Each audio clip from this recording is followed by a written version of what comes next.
I never thought I would be the villain of my own story. Growing up, I read fairy tales where the wicked stepsisters got their punishment, where karma caught up with those who wronged the innocent, and I always believed I was the good one. I was the heroine waiting for her happy ending. But sitting here now, in this empty apartment, staring at walls that hold no photographs because there is no one left who would want their picture displayed beside mine, I have to finally tell the truth. I am not the heroine. I never was. And what I did to my sister Claire is something I will carry in my bones until the day I die. My name is Sophie Mitchell. I am 34 years old. And I destroyed the one person in this world who loved me without condition, without question, without ever asking for anything in return. I destroyed my baby sister. And I did it deliberately. I did it knowing exactly what I was doing. And I did it because somewhere deep inside me, in the darkest corner of my heart, I hated her for being everything I pretended to be. I need you to understand something before I tell you this story. I need you to understand that Claire never did anything wrong. Not one single thing. She was kind. She was generous. She trusted people, especially me. And I used every single one of those beautiful qualities against her until I had taken everything she had. Her money, her future, the love of her life, and our entire family. I took it all. And then I watched her fall apart while I stood in the ruins, pretending I had nothing to do with the destruction. This is not a story where I ask for your forgiveness. I do not deserve it. This is not a story where I try to make you understand my side so you might sympathize with me. There is no justification for what I did. This is simply my confession. The truth that I have hidden from everyone for 3 years. The truth that finally came out. And the consequences that have left me here alone, with nothing but the echo of my sister's voice asking me one simple question that I could not answer. She looked at me with tears streaming down her face, and she asked me why. Why, Sophie? Why would you do this to me? And I had no answer, because the real answer was too ugly. The real answer was that I was jealous. I was bitter. I was envious of a woman who had done nothing but love me her entire life. And I punished her for it. Let me take you back to where it began. Let me take you back to a childhood that looked perfect from the outside, but felt like a competition I was always losing on the inside. Claire was born when I was 3 years old. I still remember the day my parents brought her home from the hospital, this tiny bundle wrapped in a pink blanket, and everyone was cooing over her like she was the most precious thing in the world. I remember standing in the corner of the living room, watching my mother hold her with such tenderness, watching my father beam with pride, and feeling something cold settle in my chest. Something I did not understand at 3 years old, but would come to understand very well as I grew older. I felt replaced. I felt invisible. And I felt like no matter what I did, this new baby would always be more loved than me. I know how that sounds. I know it sounds petty and childish and irrational. But feelings rarely follow logic, especially the feelings we develop in childhood. They burrow deep into our subconscious, and they grow there in the dark, twisting into something we do not recognize until it is too late. And that cold feeling I had watching my parents adore my baby sister never went away. It just transformed. It became the lens through which I saw every interaction, every achievement, every moment of praise. The truth is, my parents loved us both. I know that now. They were good people who worked hard to give us everything. My father built a successful plumbing supply business from nothing, starting with one van and a dream, and by the time I was a teenager, he had 40 employees and contracts across the entire region. My mother stayed home to raise us, pouring her heart into making sure we had warm dinners and clean clothes and someone to talk to when we came home from school. They were not perfect, but they were far from the villains I painted them as in my mind. They simply had 2 daughters, and they loved them both in different ways because we were different people. But I could not see that. All I could see was that Claire seemed to shine while I seemed to fade into the background. Claire was effortlessly beautiful, with our mother's warm brown eyes and our father's easy smile, while I was sharper, more angular, with features that required effort to look approachable. Claire made friends everywhere she went, drawing people to her like a magnet, while I had to work for every social connection, calculating my words and my expressions to make people like me. Claire was artistic and creative, painting watercolors that our mother hung proudly in the hallway, while my achievements in academics were met with approval, but not the same display of pride. At least, that is how I saw it. That is how my twisted perception filtered every memory. When Claire was 16 and I was 19, something happened that I now realize was the first real crack in what could have been our relationship. I had just finished my first year at university, studying business because I wanted to prove I could be successful like our father. When Claire announced that she wanted to defer her university plans and take a gap year to volunteer at an orphanage in Guatemala, my parents were hesitant but ultimately supportive. They gave her their blessing and helped her fundraise for the trip. And I remember sitting at the dinner table, listening to them discuss travel insurance and vaccinations, and the wonderful difference she was going to make in those children's lives. And I felt that cold feeling in my chest expand until I could barely breathe. I had worked so hard in my first year. I had gotten top marks in every class. I had secured a summer internship at a prestigious consulting firm. And here was Claire, not even going to university, and my parents were celebrating her choice to go play with orphans for a year. It felt like everything I did was never enough, while everything Claire did was automatically wonderful simply because she was Claire. I said something cruel that night. I do not remember the exact words, but I remember the silence that followed. I remember Claire's face crumpling, the confusion and hurt in her eyes as she looked at me like I had slapped her. I remember my mother's sharp intake of breath and my father's quiet disappointment. And I remember feeling a brief flash of satisfaction that I had dimmed her light, even for a moment, before the shame set in and I excused myself from the table. Claire still went to Guatemala. She spent a year there and came back changed, more grounded, more certain of who she was and what she wanted. She started a small business making handmade jewelry inspired by the designs she had learned from local artisans, and within 2 years, she had a thriving online shop and a growing reputation in the craft community. Meanwhile, I graduated with honors, landed a job at a top consulting firm in London, and climbed the corporate ladder with single-minded determination. On paper, I was the successful one. But inside, I was hollow. And every time I saw Claire's Instagram posts of her jewelry, of her happy customers, of her life that looked so full and content, I felt that cold feeling grow colder. Our father died when I was 27. It was sudden, a heart attack while he was working late at the warehouse, and none of us got to say goodbye. The grief nearly destroyed our family. My mother fell into a depression that lasted months. Claire moved back home to take care of her, putting her business on hold, showing up every single day with meals and medication and quiet company. And me? I attended the funeral, stayed for a week, and then went back to London because I had a presentation to give and I could not fall behind. I told myself it was what Dad would have wanted, that he had raised me to be strong and ambitious, that someone needed to keep things together. But the truth was that I did not know how to grieve. I did not know how to sit with the pain. So I ran from it, the way I always ran from anything that made me feel weak. What I did not know at the time, what I only found out later, was that my father had updated his will 3 months before he died. And in that will, he had done something that would become the foundation of everything I destroyed. My father had always believed in fairness. He had 2 daughters, and he wanted to leave them each an equal share of his estate. But he also knew us well. He knew that I was financially stable, with a high salary and savings, and a clear career trajectory. And he knew that Claire's business, while growing, was still fragile, still requiring investment and nurturing to reach its full potential.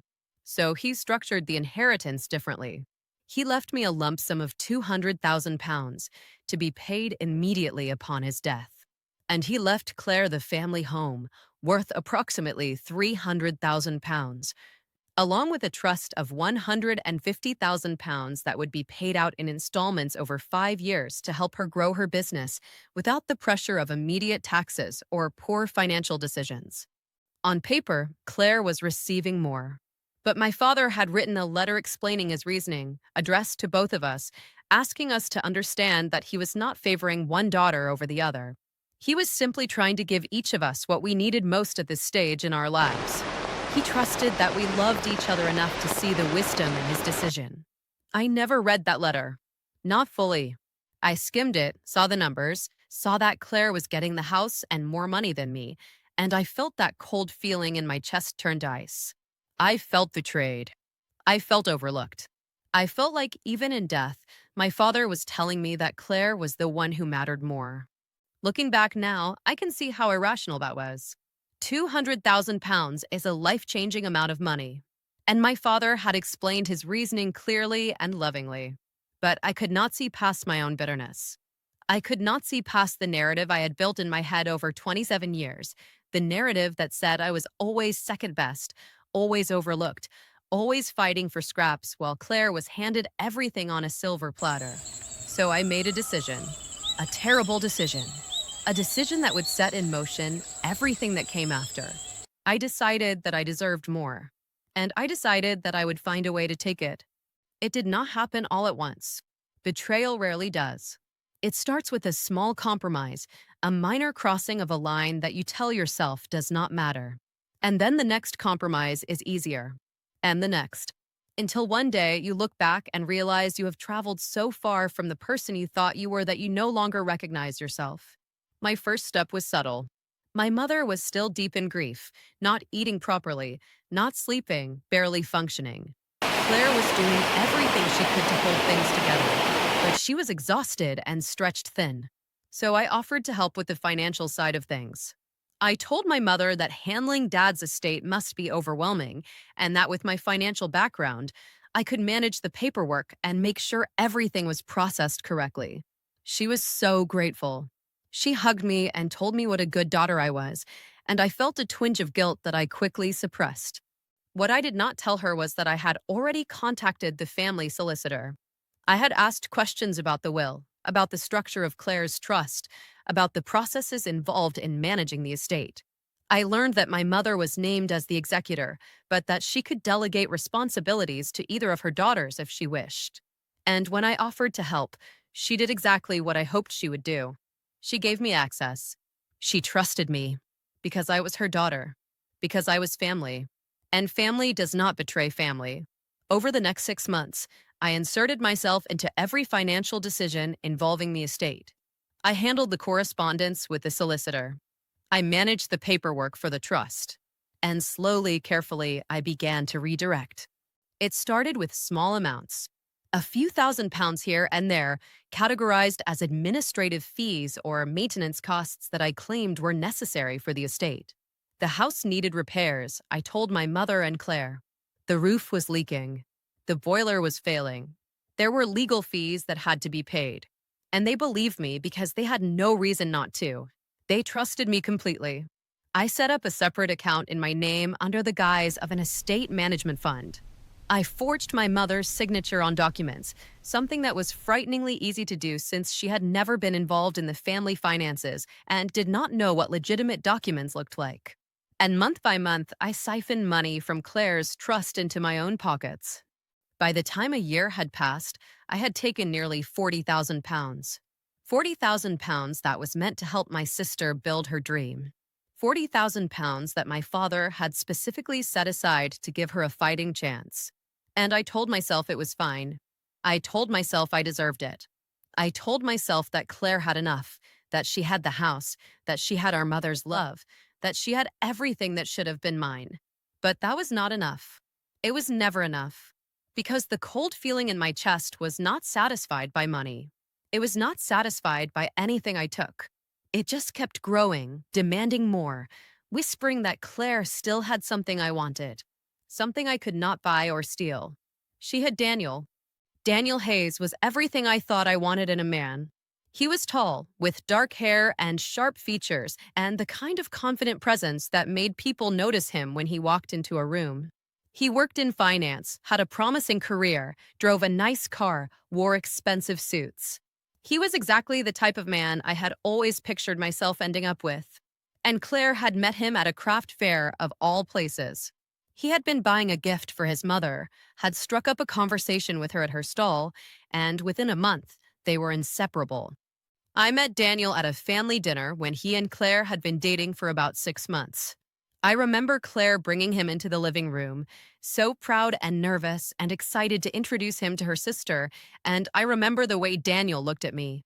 It was a look I recognized, a look of interest, a look of appreciation. And I remember feeling a flutter of something dark and thrilling, knowing that I could see what Claire could not. Daniel was attracted to me, and that meant I had power. For a long time, I did nothing with that knowledge. I filed it away, kept it as a secret source of satisfaction. Claire and Daniel's relationship progressed. They moved in together. He proposed on a beach in Cornwall, and Claire called me crying with happiness, asking me to be her maid of honor. And I said yes, because that is what sisters do. And because being close to their relationship meant I could see exactly how solid it was, or how fragile. What I discovered was that Daniel was not the perfect man Claire believed him to be. He was ambitious to the point of ruthlessness. He was insecure beneath his confident exterior. And he was attracted to status, to success, to power. Claire, with her small jewelry business and her simple lifestyle, represented stability and love. But I represented something else. I represented everything he wanted to be seen as: sophisticated, successful, connected. It started with innocent conversations. Daniel would call me to ask for advice about investments, claiming he valued my financial expertise. We would meet for coffee when he was in London for work, just two future in-laws getting to know each other. He would compliment my clothes, my career, my ambition, in ways that made me feel seen in a way I had not felt since I was a child competing for my parents' attention. And I let it happen. I encouraged it. Because every compliment he gave me was a compliment he was not giving Claire, and that felt like victory. The first time something truly inappropriate happened was 8 months before Claire and Daniel were supposed to get married. He was in London for a conference, and we met for drinks after his sessions ended. One drink turned into three. Three drinks turned into dinner. And after dinner, when he walked me to my flat and stood too close and said that he had never met anyone quite like me, I did not step back. I did not remind him of his fiancé. I did not tell him to go home to my sister. I kissed him, and he kissed me back. Nothing else happened that night. He pulled away eventually, stammered an apology, said he did not know what came over him, and practically ran to get a taxi. But the damage was done. The line was crossed. And I knew, with a cold certainty that should have horrified me but instead felt like triumph, that I could have him if I wanted. I could take the man my sister loved. I could take the future she had planned. And I could finally prove to myself that I was better than her, that I was the one who should have had everything all along. Over the following months, Daniel and I began an affair. It was conducted in secret, in hotels during his business trips, in stolen moments when he told Claire he was working late. He was weak, I realize now. He was a man who wanted to have everything without consequences, who lacked the backbone to either commit fully to Claire or to leave her honestly. But at the time, I saw his weakness as my opportunity. I told myself that if he really loved Claire, he would not be with me. I told myself that she was naive, that she did not truly know him, that I was doing her a favor by exposing what kind of man he really was. Of course, I was not exposing anything. I was creating the problem. I was the other woman.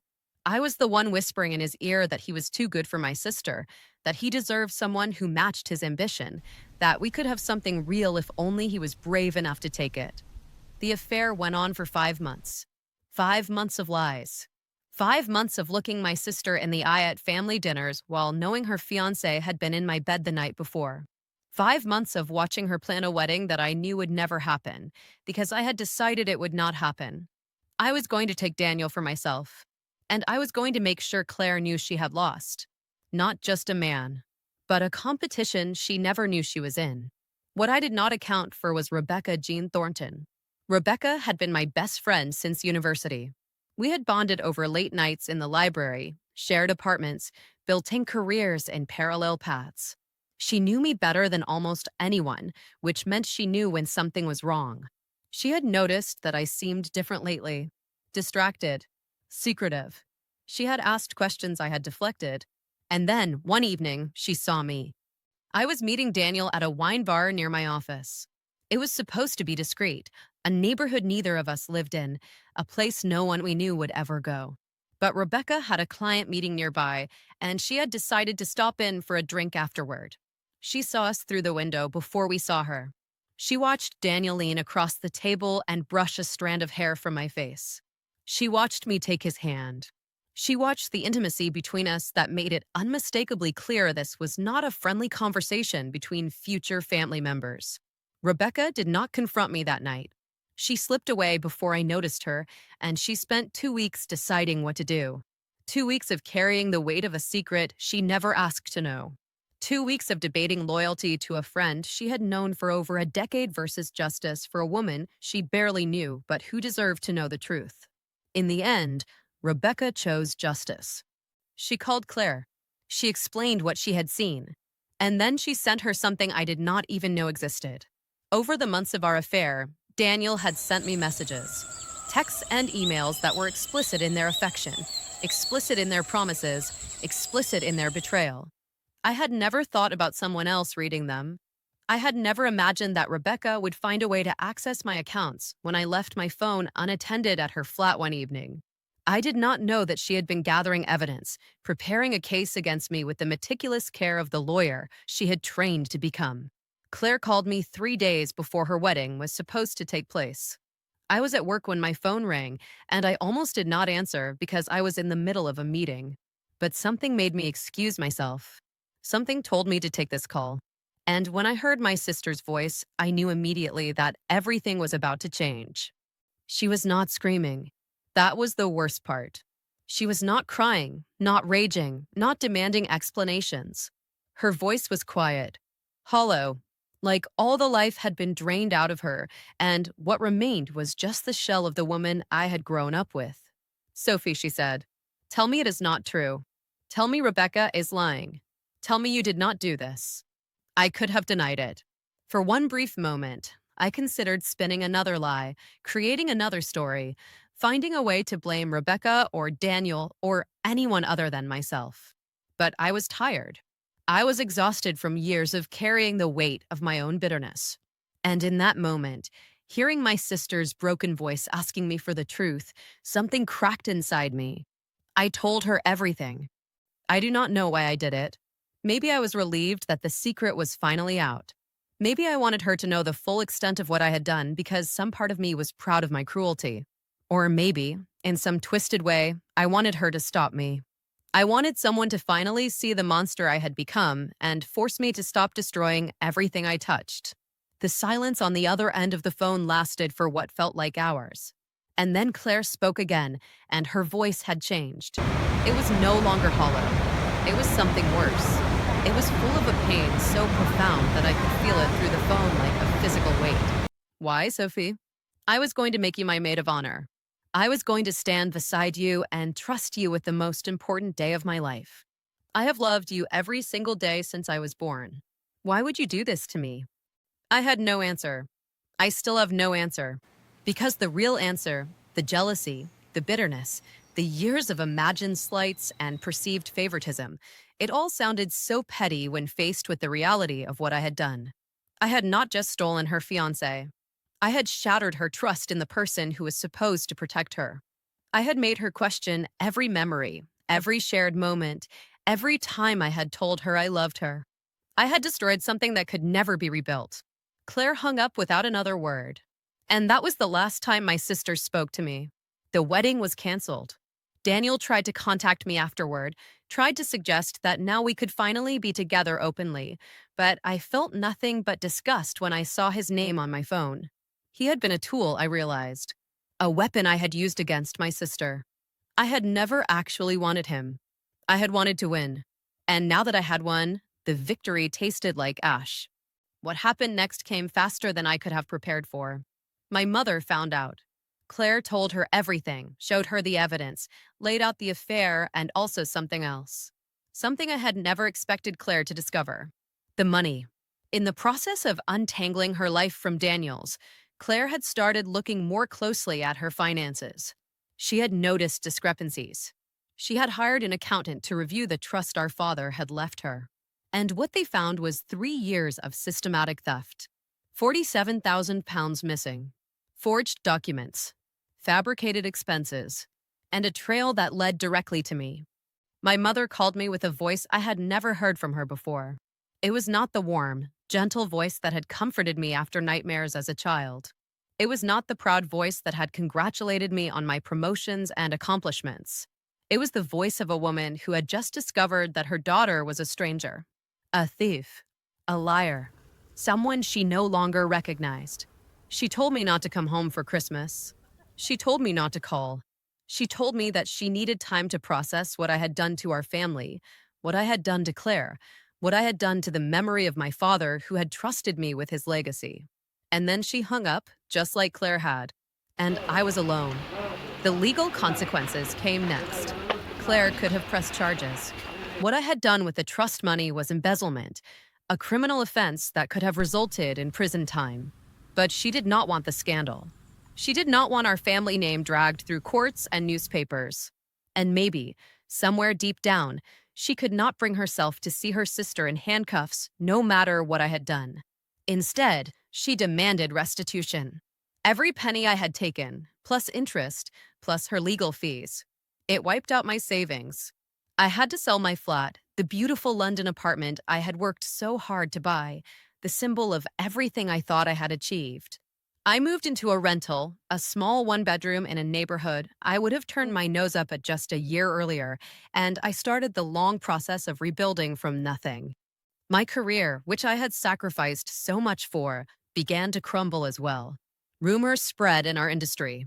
Someone talked, maybe Rebecca, maybe someone at the solicitor's office, maybe just the natural flow of gossip among people who love to see others fall. By the time the whispers reached my managing director's ears, I was already on thin ice for distracted performance and missed deadlines. The firm offered me a choice: resign quietly or face a formal investigation into my conduct outside of work that could lead to termination for bringing the company into disrepute. I resigned. I had no fight left in me. For months, I existed in a fog. I got a new job, a lower position at a smaller firm where no one knew my name or my history. I went to work. I came home. I stared at the walls. I drank too much wine and slept too little and replayed every decision I had made, looking for the moment where I could have stopped, where I could have chosen differently, where I could have been the sister Claire deserved instead of the monster I became. I tried to reach out to her. I wrote letters. I sent emails. I left voicemails that I knew she would never listen to. I apologized. I begged for a chance to explain. I promised to do anything, if she would just talk to me again. But there was only silence. The kind of silence that is louder than any words. The kind of silence that says you are no longer a person to me. You are a memory I am trying to forget. A year passed. Then two. I built a small life from the rubble of the one I had destroyed. I got promoted at the new firm. I made enough money to move into a slightly better flat. I went to therapy, where I said the words out loud for the first time to someone who did not know my sister, and I started the slow, painful work of understanding why I had done what I did. My therapist helped me see patterns I had never recognized. The jealousy that had started in childhood. The insecurity that masked itself as ambition. The belief, buried so deep I did not even know it was there, that I was fundamentally unlovable, and that anything good that came to someone else was a reminder of what I lacked. I learned that my perception of our childhood was not reality. That my parents had loved me just as much as Claire, even if they showed it differently. That my father's will had been an act of thoughtful care, not favoritism. That everything I had told myself to justify my actions was a story I had created to avoid facing the truth. I was broken. I was angry. And instead of dealing with my pain, I had poured it onto the person who least deserved it. Understanding did not bring absolution. It did not undo the damage. But it gave me a framework for living with myself. It gave me the ability to look in the mirror and say, yes, I did terrible things, and yes, I am responsible, and yes, I am trying every day to become someone better even if no one ever forgives me. And then, last November, something happened that I never expected. I was at a cafe near my office, working on my laptop during lunch, when I heard a voice. A familiar voice. A voice I had not heard in 3 years except in my dreams and nightmares. Sophie. I looked up, and there was Claire. She looked different, older, wearier. But there was a strength in her posture that had not been there before, a steadiness in her gaze that told me she had rebuilt herself from the wreckage I had created. She was not the same woman who had called me with a broken voice asking why. She was someone forged by pain, tempered by betrayal, and emerged on the other side with a power I had never seen in her. She did not wait for me to speak. She sat down across from me, placed her hands flat on the table, and looked me directly in the eyes. I am not here to forgive you, she said. I want you to know that first. What you did, I will carry that wound forever. You did not just betray me. You made me question everyone, every friend, every partner, every person who tells me they love me. There is a part of me that wonders if they are lying because my own sister lied to me for years. You did that to me, and I will never fully trust anyone again because of what you took from me. I opened my mouth to speak, but she raised a hand to stop me. I did not come here for your apologies. I have heard them. I have read your letters. I know you are sorry. That is not enough, but I know you are sorry. I came here because I needed to tell you something, and I needed to say it to your face. She paused, and I saw something flicker in her eyes. Not hatred, not even anger anymore. Something sadder. Something like mourning. I used to wish you were dead, she said. After I found out, I used to lie awake at night imagining terrible things happening to you. I wanted you to suffer the way you made me suffer. I wanted you to lose everything, which you did, and I thought that would make me feel better. It did not. It just made me someone I did not want to be. Someone bitter. Someone consumed by anger. Someone who was letting what you did define who I became. She took a breath, and when she continued, her voice was quieter. So I stopped. I went to therapy too. I worked on myself. I built my business back up, bigger than before. I found someone new, someone kind, someone patient who understands that I have scars. We're getting married next spring, and I decided that I was not going to let what you did turn me into you. I was not going to live my life full of resentment and bitterness. I was going to let it go. Not for you. For me. She stood up, and I realized that this conversation was ending. That this might be the last time I ever spoke to my sister. I do not forgive you, Claire said again. But I am choosing to stop hating you. Those are not the same thing. And I hope, for your sake, that you find a way to live with what you did. Because I found a way to live with what you did to me. And if I can do that after everything, then maybe there is hope for both of us. She walked out of the cafe without looking back. And I sat there for an hour, unable to move, tears streaming down my face, feeling something I had not felt in years. Not relief, not happiness, but something like the first crack of light after a long, dark night. Not forgiveness, but the release of hatred. And from Claire, that was more than I ever deserved. I am telling you this story not because I want sympathy. I do not deserve it.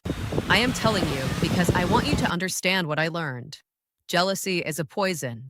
It starts small, a whisper in your ear that someone else has what you deserve, and it grows until it consumes everything. Ready? I let it consume me. I let it turn me into someone who could steal from her own sister, seduce her fiancé, and watch her life fall apart without blinking. And the worst part is, even after I learned I had nothing, the money was gone. Daniel was gone. My career was gone. My family was gone. Everything I had worked for, everything I thought I wanted, it meant nothing without the people I had hurt along the way. I think about my father often. I wonder what he would say if he could see what I did with the trust he left. He worked so hard to build something for his daughters, and I destroyed it out of spite. I wonder if he saw this potential in me, this darkness, and if that is why he wrote the will the way he did. Maybe he was trying to give Claire more protection because he sensed that I was dangerous. Or maybe he simply loved us both and could never have imagined that one of his daughters would betray the other so completely. I will never know. And that unknowing is its own kind of punishment. My mother speaks to me now sometimes. Brief phone calls on holidays. A card on my birthday. She has not truly forgiven me either, but she has decided that losing one daughter entirely is enough tragedy for one lifetime. So she maintains a thread, thin and fragile, and I hold on to it with everything I have because it is all I have left of my family. I heard that Claire's business is thriving. She opened a storefront last year, in the town where we grew up, and she hosts workshops teaching local teenagers how to make jewelry. She is going to marry her new fiance in a small ceremony in the spring, and our mother will be there, standing in the front row where I should have been standing as maid of honor. I will not be invited. I do not expect to be. But I check her Instagram sometimes, seeing the life she has built from the ashes of what I burned, and I feel something strange. Not jealousy, not anymore. Something closer to admiration. She rose. Despite everything I did to her, she rose. And that gives me hope that people are more than the worst things that happen to them. I am 34 years old. I have a small apartment, a modest job, no partner because I do not trust myself to be good to someone yet. But I have a therapist I see every week, and I have started volunteering at a community center on weekends, and I am learning, slowly, how to give instead of take. I am learning how to see other people's success as inspiration instead of threat. I am learning how to be happy for someone without calculating what their happiness costs me. It is hard. Harder than anything I have ever done. But I owe it to Claire. I owe it to the sister she lost. I owe it to the person I could have been if I had made different choices. I do not know if I will ever see Claire again. That conversation in the cafe might have been our last, but I replay her words in my head every day. She chose to stop hating me. She chose to not let what I did define her. And if she can make that choice after everything, then I can choose too. I can choose to become someone worthy of the second chance I may never get. I can choose to live every day trying to be the sister I should have been. I can choose to carry the weight of what I did without letting it crush me, using it instead as a reminder of who I never want to become again. This is my confession. This is the truth I have never spoken aloud before. I cheated my sister. I stole her money. I took her fiancé. I destroyed her trust in family. And I live with what I did every single day. There is no happy ending here, not for me. There is only the slow, quiet work of trying to be better. There is only the hope that somewhere, somehow, the universe will balance the scales not through my suffering, but through my becoming someone who adds to the world instead of taking from it. If you have a sister or a brother or anyone who loves you unconditionally, please listen to me. Please do not take that for granted. Please do not let jealousy whisper poison in your ear. Please do not convince yourself that you deserve what they have, that their success diminishes yours, that their happiness is a theft of your own. That path leads nowhere good. I know. I walked it to the end, and there was nothing there but ruins and regret. Claire told me she was choosing to stop hating me. She did not say she forgave me. Those are not the same thing. And I understand the difference now in a way I could never have understood before. Forgiveness is a gift. Stopping hatred is survival. Claire survived what I did to her. She did more than survive. She thrived. And I have to find a way to do the same, not as a victim, but as the person who caused the harm in the first place. So I sit here in my quiet apartment, in the city I rebuilt myself in, and I tell this story one last time. Not for sympathy, not for understanding, just for truth. Because the truth is all I have left. And maybe, if I tell it honestly enough, if I face what I did without excuses or justifications, I can finally begin to heal the wound I inflicted on myself. I cheated my sister, and I live with what I did, every single day, for the rest of my life. That is my karma. That is my consequence. And that is the only ending this story was ever going to have.